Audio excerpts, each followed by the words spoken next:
To the Lord be the glory. So the song I sang is about sorrow. So where am I taking this to?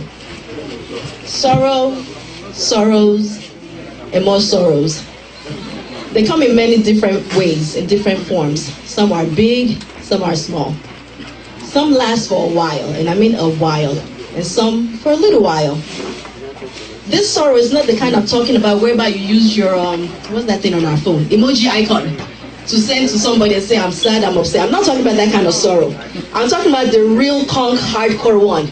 You know, that causes that deep feeling of distress, that brokenheartedness, that heaviness of heart.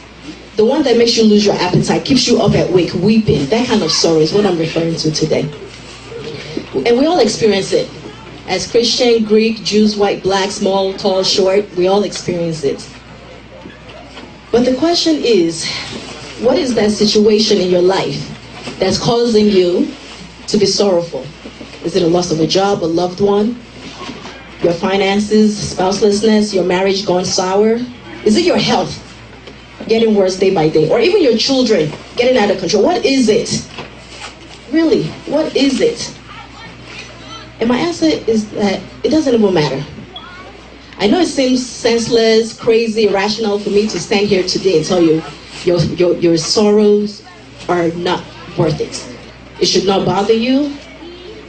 It should not be something that gets you down. But it does happen. But as Christians, children of the Most High God, co-heirs of the kingdom of God, we should not let our sorrows matter to us. And why am I saying this? Because many places in the Bible, the Lord has given us the assurance that, you know, sorrow may endure for a night, but joy does what? Cometh in the morning. The Bible is a living word.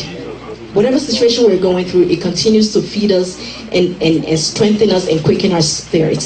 In Jeremiah 29:11, it says, "For I know the plans I have for you, declares the Lord. Plans to prosper you and not harm you." So take out the word harm and put it, not to give you sorrow. This is the promise to us, not just as Celestians, but as children of the Most High God. And the Lord also reminds us in Psalm 34, verse 19, "Many are the afflictions." Again, take out the word afflictions and replace it with sorrow. "Many are the sorrows of the righteous, but it's the Lord that delivereth him out of them all." So why are you frightened? Why are you shaking? Why? I know it's easier said than done, but the sermonist said it. The song preceding the sermon was about, you know, overcoming our sorrows and afflictions and trials. When they were praying after the Thanksgiving, the person praying also mentioned sorrow. That many we are rejoicing with each other, but we are all full of sorrows. So I'm challenging you today, let go of your sorrow.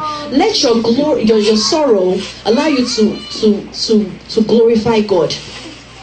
Let your sorrow strengthen you and make you the best that you can be for the Most High God. We should not fret. We are standing on that rock of salvation, that rock that is immovable. And that's the Lord. We're not outsiders, we're not unbelievers. So do not let your sorrows shake you. So when I was preparing for this, the Lord put in my mind the two remedies to share with you today to deal with your sorrow. And they're simple. It was count your blessings and name them one by one. Because when we call to remembrance all that the Lord has done for us, there's no room to fret over what's bringing you down. Think about it. If whatever you're dwelling on, whatever is occupying your mind is what will, will occupy you and just engulf you. So if you're counting your blessings in your sorrows, God, I thank you I can wake up today. God, I thank you I have my children. God, I thank you I have roof over my head. Where is time to be sorrowful?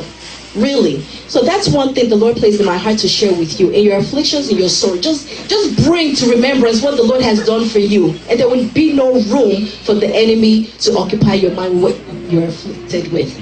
And the second one is trust the Lord and take comfort in the truth. And again, this is the truth, that the Almighty is in your situation.